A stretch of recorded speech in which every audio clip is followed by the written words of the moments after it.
Sri Mian Altaf Ahmad. Altaf Ahmad, please.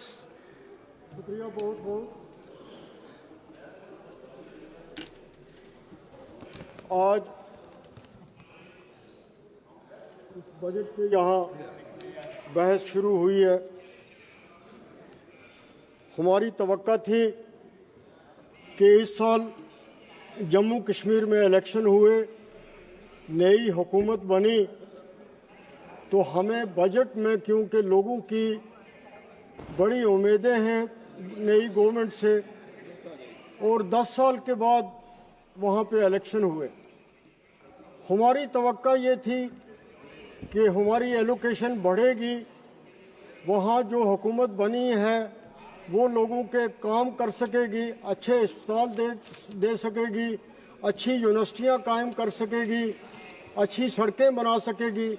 लेकिन हमारे budget में कट किया गया है, उसको रिड्यूस किया गया है। इसलिए मैं फाइनेंस मिनिस्टर साहिबा से अपील करता हूँ कि जो हमारी एलोकेशन है, लोगों के जज्बात के पेश नज़र और नई हुकूमत के बनने के बाद उसमें बढ़ावा होना चाहिए, ताकि वहाँ की ज़रूरतें जो हैं वो पूरी हों। जहाँ तक इस बजट की बात है, इसमें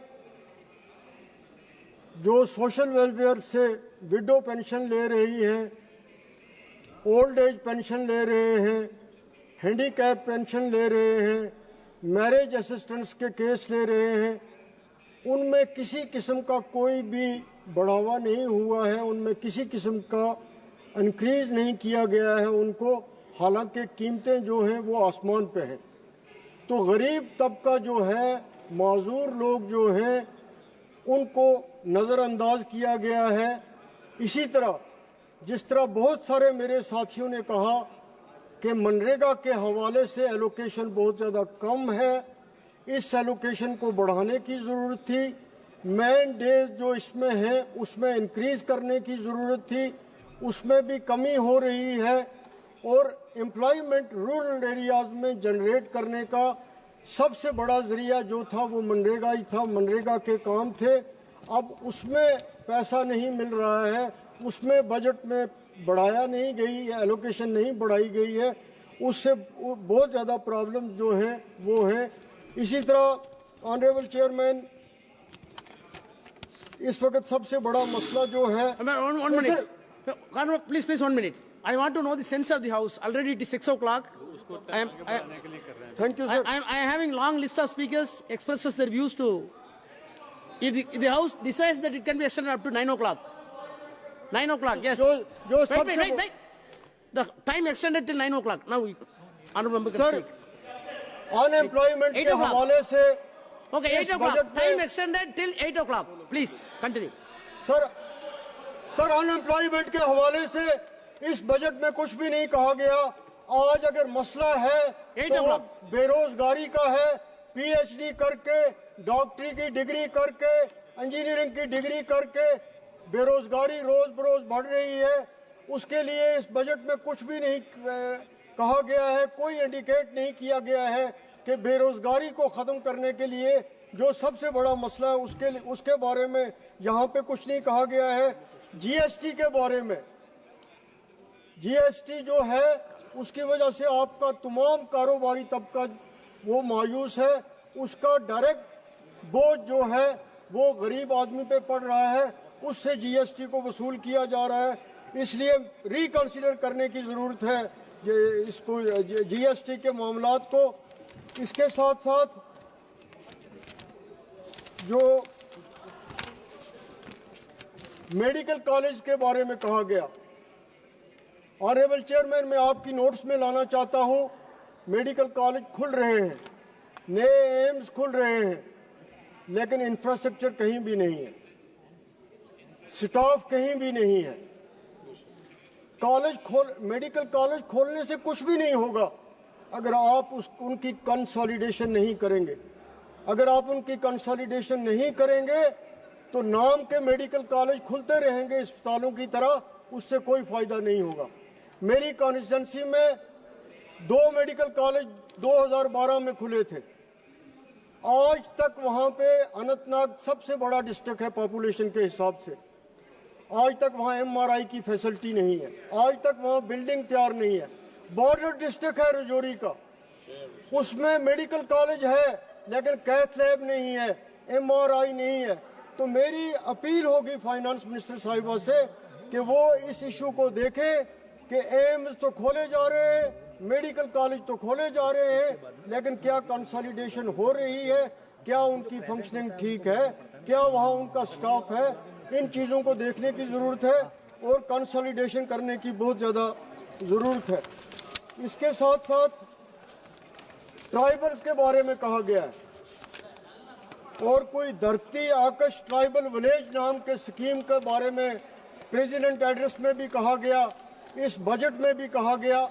तो मैं इस हाउस में पहले भी कह चुका हूं कि ट्राइबल्स के बारे में बहुत कुछ कहा जाता है, ना इन गांवों को कहीं हम देखते हैं बना हुआ, ना इनकी कोई प्रोग्रेस हमने देखी, ना ये एलोकेशन। नहीं सर, मुझे 2 मिनट बोलने दीजिए प्लीज, मुझे दो मिनट मुझे बोलने दीजिए। तो ग्राउंड पे ये चीजें ट्रांसलेट नहीं हो रही है। जिन स्कूलों के बारे में तस्करा किया जा रहा है कि ट्राइबल्स के लिए दिए जा रहे हैं, उनका स्टाफ कहीं नहीं है, उनकी बिल्डिंग्स कहीं नहीं है।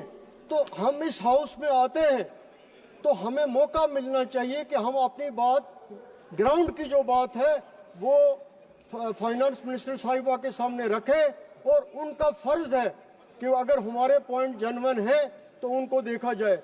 इसी तरह मेरी ये अपील है कि कैंसर एक ऐसी बीमारी है, पहले तो इसका कोई इलाज नहीं, और फिर जिस गरीब घर में या अमीर घर में ये हो, जो कुछ होता है वो उस पर खर्च हो जाता है।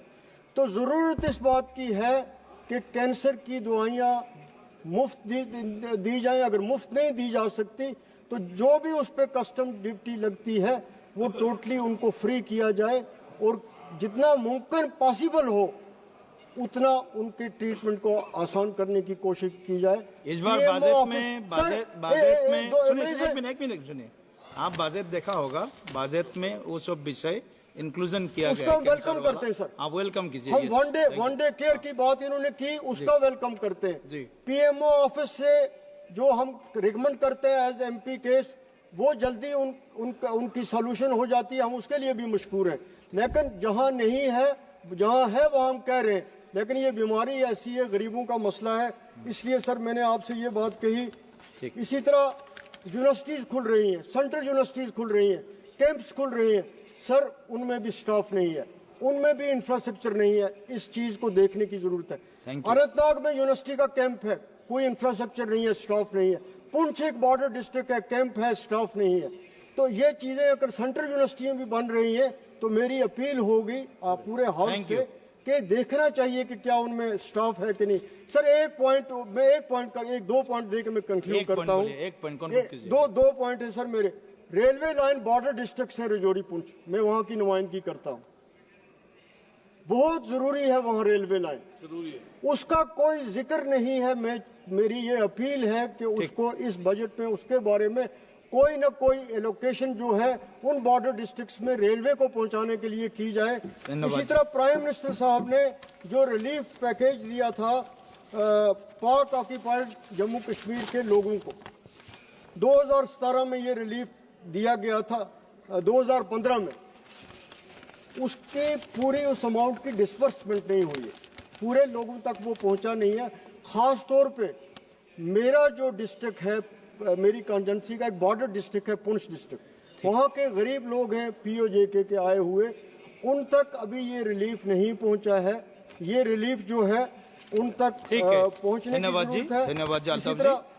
इसी तरह सब माननीय सदस्य श्री जी कुमार नायक जी, उसके लिए बजट के बारे में कुछ नहीं कहा गया है। हमारी जो माननीय सदस्य जी कुमार नायक जी, टूरिज्म फ्रूट की इंडस्ट्री के बारे में भी इस बजट में कुछ नहीं कहा गया, तो मेहरबानी कर। Thank you.